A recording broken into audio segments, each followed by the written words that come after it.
Hello, ladies and gents. Welcome to CGRX, and this is how the US aircraft secret weapon defends against massive drone swarms. What secret weapon? On a US aircraft carrier, by the way. I don't know if this is about destroyers. It could be Helios, but I don't know. That Helios is only fitted to one or two destroyers, as far as we know. So on an aircraft carrier, I don't know. It's going to be interesting. Let's do this one. Radar. Not missiles, not jets. Drones. Cheap, swarming, relentless. The crew had seconds to react. Traditional defenses? $4 million missiles against $50,000 drones. The math didn't add up. The Navy was burning through $500 million in weeks. Something had to change. Fast. What happened next rewrote the rules of naval warfare, and it's already deployed on America's most powerful aircraft carriers. The drone threat isn't coming. It's already here.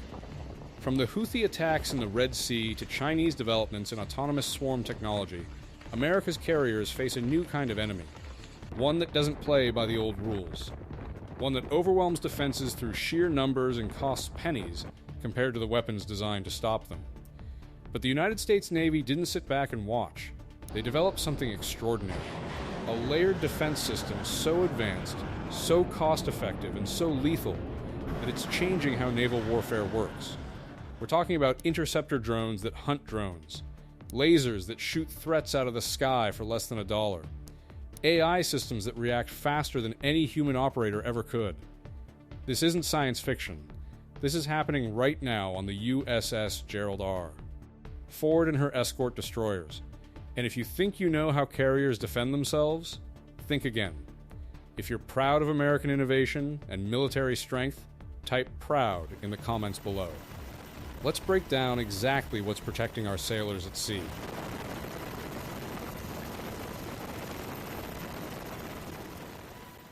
The billion-dollar wake-up call. Let's start with why this matters. Between October 2023 and January 2025, U.S. Navy warships in the Red Sea faced nearly 400 drone and missile attacks. 400. Iranian-backed Houthi rebels launched wave after wave of cheap kamikaze drones at American ships and commercial vessels. The Navy responded the only way it could, with the weapons it had. So when the conflict started, people like, oh my god, Iran's drones are going to sink the aircraft carrier and everything. USA don't know what they're doing.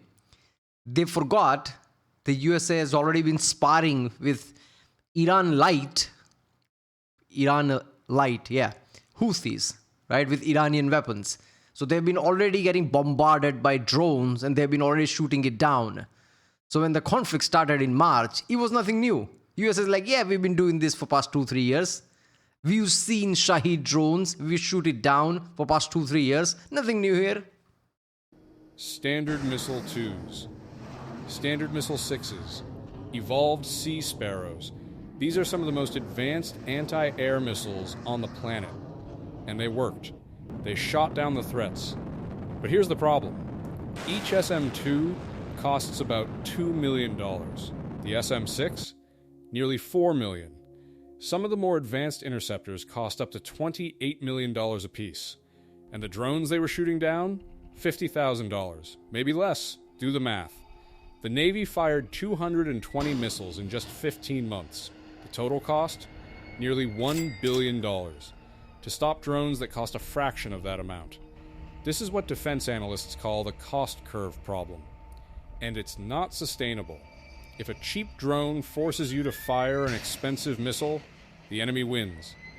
They can build 100 drones for the cost of one of your interceptors. Eventually, you run out of missiles. Or money. Or both. The Navy knew this couldn't continue. So they went to work on something different. Something that flips the cost curve back in America's favor. But before they could deploy it, they had to solve another problem. One that's plagued every warship since the age of sail. Magazine depth. See, a warship can only carry so many missiles. The Arleigh Burke-class destroyers escorting carriers have vertical launch cells. Limited space. Once those cells are empty, the ship is vulnerable. And reloading at sea? Nearly impossible under combat conditions. So even if you had unlimited money for missiles, you'd still run out of space to store them. The solution? Don't use missiles at all. Enter the drone hunters. Yeah, what is it called? Manchester? When some ship says, like Manchester, that implies that it's empty, right? Because VLS cells are very hard to like reload, obvious reason. But like something like jets and munitions on it can be reloaded easily on an aircraft carrier. That's what it's for, aircraft carrier. And there's a crates of munition there. So people think, oh, VLS cell, only 96 of them, few destroyers. After a few hundred, the entire aircraft carrier is empty. No, that's not how it works. Those are like last ditch attempt. Usually, if Navy can use the jets, they will use it. March 2025. The USS Gerald R. Ford Carrier Strike Group put to sea. On the decks of 3 Arleigh Burke destroyers, crews installed something new. Launchers. But not for missiles. For drones. Specifically, 2 systems. The Raytheon Coyote Block 2. Oh, yeah. And the Anduril Roadrunner M. Both are counter-drone interceptors. Hold up there. Raytheon made Coyote, and Anduril's like, we're going to make Roadrunner. I would have assumed the same company made it if it's like matching names like that, but alright. Yeah, one of them literally hunts drone and come back, right? Another one is like one-way thing as far as I remember. Small, fast, deadly, and cheap enough to change everything. Let's talk about Coyote first. This thing looks like a small jet-powered missile, because that's basically what it is. It's launched from a canister, deploys 4 control surfaces, and screams toward the target at speeds between 345 and 370 miles per hour. Inside, a 4-pound blast fragmentation warhead with a proximity fuse. When it gets close to an enemy drone, it detonates, creates a fragment field, shreds the target. Mission complete. Cost? About $100,000 per unit. Compare that to a $2 million SM-2. You can buy 20 Coyotes for the price of 1 traditional missile. But Coyote's already proven itself. The US Army has been using it in the Middle East, Africa, and Europe as part of their counter-drone systems. It works. Soldiers trust it. And now the Navy has it at sea. Then there's the Roadrunner M. This one's even more impressive. Built by Anduril, a defense tech company that's shaking up the industry, Roadrunner M is a twin turbojet interceptor drone. It can be launched, hunt down a target, and engage autonomously or with human control. It can detect, track, and destroy threats at significant distances. But here's the kicker. If it doesn't find a target, it comes back, lands vertically, gets refueled. But hold up there. If it doesn't find a target, it comes back with a warhead on top of it. What if it messes up at the last second while landing and actually blows up your ship? Isn't that a scenario where some error like that can happen? I don't know, man. I'm guessing there would be some function there that would basically disable the warhead so it doesn't explode. I don't know. And launches again. Think about that. A reusable interceptor. Like SpaceX recovering rocket boosters, but for naval air defense. This dramatically cuts long-term costs.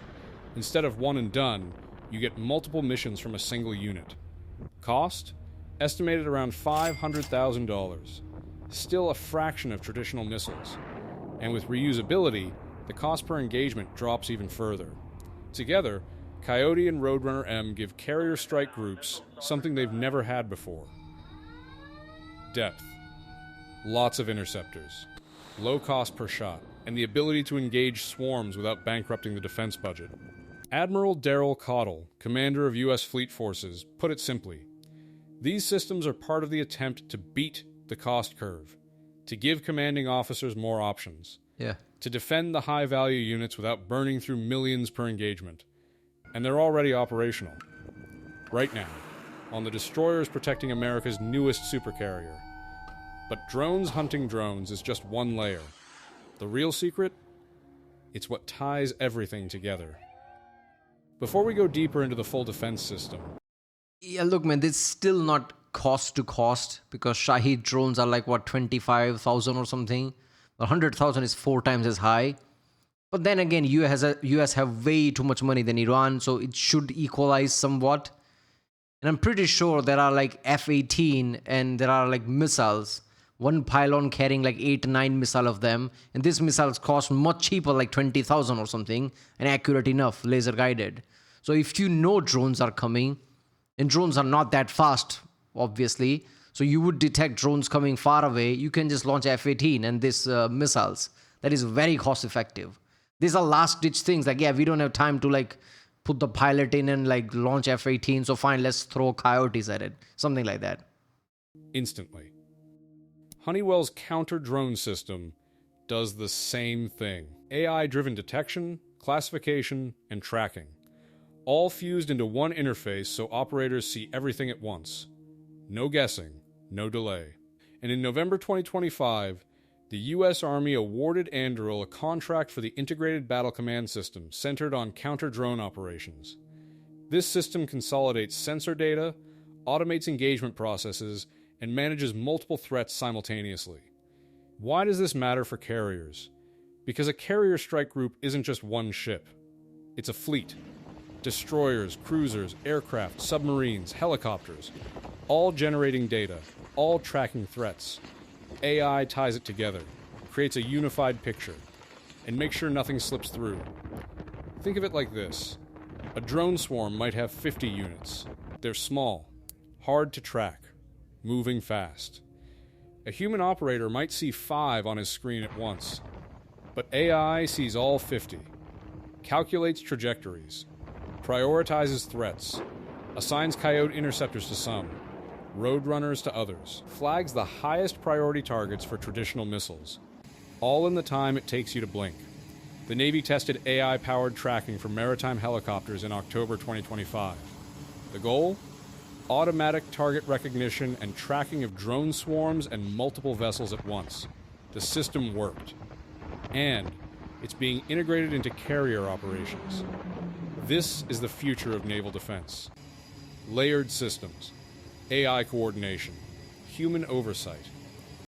There is even higher level to this, right?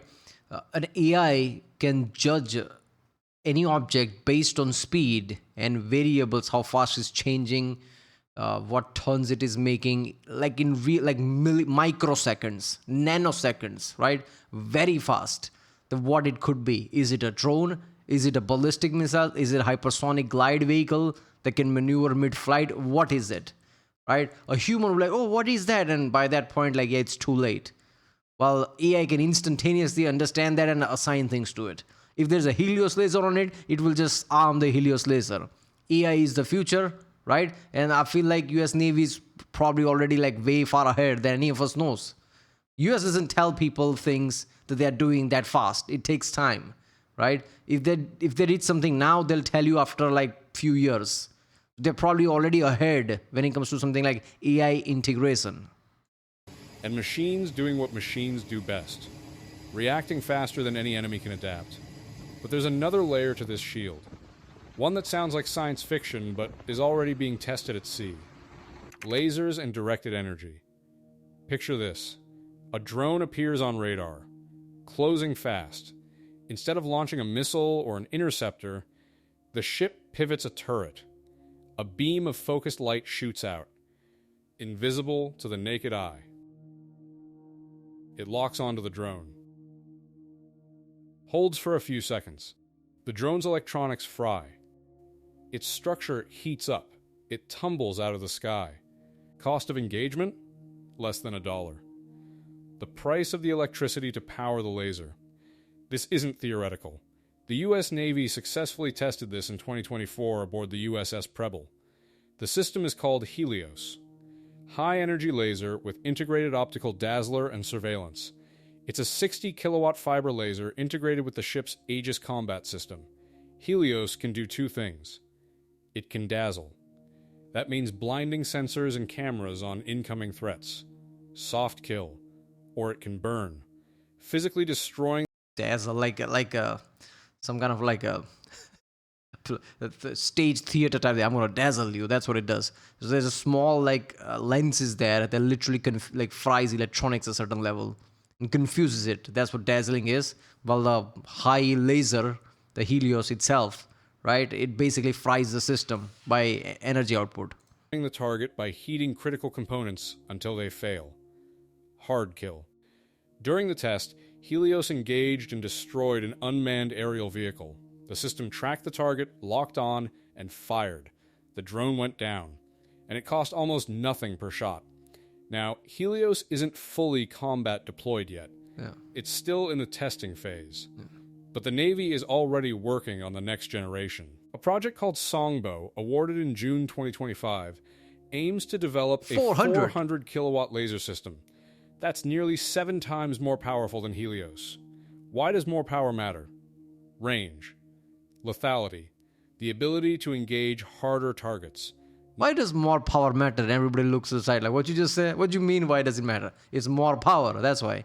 Right now, like 60 kilowatt laser takes few seconds to fry something and drop it down, something like a drone. This would basically do it instantaneously. The bigger issue with the Helios is like it's like targeting time. You can target one object in like a minute or something. So if you have like a swarm of drones coming, you need something like Locust, right? Locust basically can target multiple things at once. Not just drones, cruise missiles, small boats, anything that threatens the carrier. The long-term goal is a system called Helios, High-Energy Laser Counter Anti-Ship Cruise Missile, a 300-plus kilowatt laser specifically designed to destroy incoming missiles. If successful, this would add a virtually unlimited magazine to carrier defenses. No reloading, no resupply, just electricity and cooling. Lasers do have limitations. Weather affects them. Fog, rain, dust can scatter the beam. They need clear line of sight. And they require significant power generation and cooling systems. But for drone swarms, on a clear day at sea, lasers are a game changer. Imagine a carrier strike group using Coyote and Roadrunner for close-range intercepts, traditional missiles for high-value threats, and lasers mopping up everything else, layer after layer of defense. Each one cost-effective, each one lethal. And there's one more piece to this puzzle, one that doesn't destroy the threat. It just makes it disappear. Electronic warfare and jamming. Not every defense has to be kinetic. Sometimes, the best way to stop a drone is to make it think it's lost. Electronic warfare is the art of controlling the electromagnetic spectrum, and the Navy is very, very good at it. Drones rely on signals, GPS for navigation, radio frequencies for control, video feeds for targeting. Disrupt those signals, and the drone becomes useless. Jamming can do several things. It can block GPS. The drone loses its position, flies off course, crashes. Or it can jam the control link. The operator loses contact. The drone either falls or activates a failsafe and returns to base. Some systems go further. Spoofing. This means sending false GPS signals, tricking the drone into thinking it's somewhere it's not. Suddenly, the drone that was heading for the carrier is flying in circles 50 miles away. Ukraine has proven how effective this is. In the war against Russia, Ukrainian forces reportedly lost 10,000 drones per month, mostly due to jamming.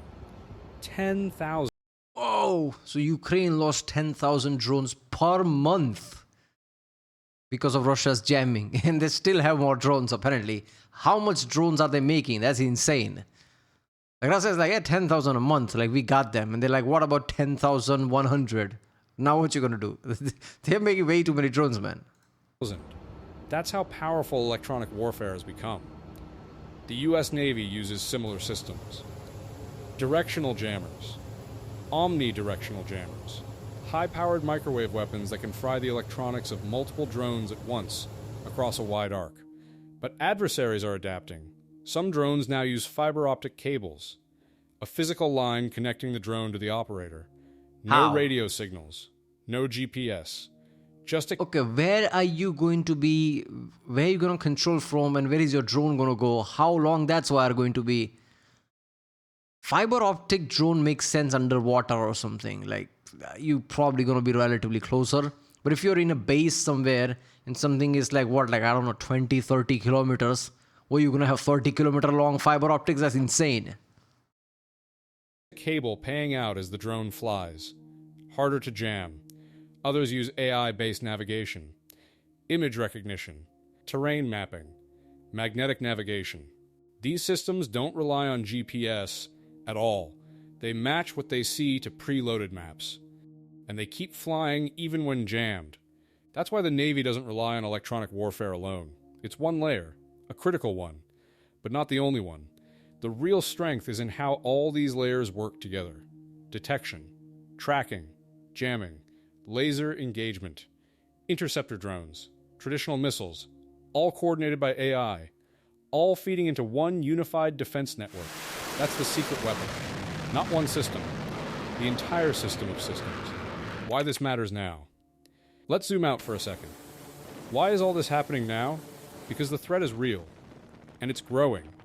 China is developing autonomous drone swarms at scale. Especially after Iran thing, China has the information, like how Shahid drones worked, how missiles worked. They're going to use that information. Their Type 076 amphibious assault ship is designed as a drone carrier. They're investing heavily in AI, in swarming technology, in overwhelming U.S. defenses through sheer numbers. Iran and its proxies have already proven the concept. Cheap drones, mass attacks, force the enemy to spend millions defending against thousands. And it's not just state actors. The technology is spreading. Commercial drones can be weaponized with basic modifications. The barrier to entry is low. The threat is global. America's carriers are high-value targets. Billion-dollar warships carrying 75 aircraft and 5,000 sailors. Lose one, and you lose a massive chunk of national power projection. Adversaries know this. And they're designing their strategies around it. So the Navy adapted. They didn't wait for the perfect solution. They fielded what works. Coyote, Roadrunner, AI coordination, lasers in testing, electronic warfare, layered defenses that can handle everything from a... Yeah, that's, I think, as best a picture you can have, basically, right? Coyote, Roadrunner. So I think the future is lasers, obviously, but the big issue is reactors. You need to put a lot of reactors on like your destroyers, your aircraft carriers, and any ship you might have, and put the reactors on it, like nuclear reactors, for limitless energy. So right now that the technology is going up, USA have certain type of reactors, but it's not fitted yet. It will take time, right? So future is this laser tech. Like if destroyers have 2-3 lasers, aircraft carriers have 4-5 lasers, you have enough lasers that you can handle a swarm. Not to mention something like Locust, which is like modular, but you can power it in anything, right? You can fit that in like a container or something, which can handle the swarm. That's the future. But until then, yeah, like duct tape type solution, hunt drones with drones. Coyote, Roadrunner, it just makes sense. So this is a whole picture of AI-driven Coyote, Roadrunners. Lasers are also working, electronic warfare. Aircraft carrier has that like their big radar. I forgot the name of that, right? That basically jams things. Layered defenses and like SM6, SM2s and all that. There is also like F-18s. You can just circle above and hunt down things. There's way too many layers. Hundreds of VLS cells. So in the end of the day, if major conflict happens, US Navy has ability to defend.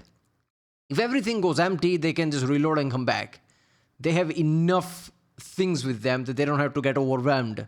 Doesn't matter how many drones somebody launches, basically, even China. There you go, Bill. How does US carrier defend against drones, or gonna defend against drone moving forward from now? This was interesting. If you like my reaction, don't forget to subscribe, and I'll see you next time.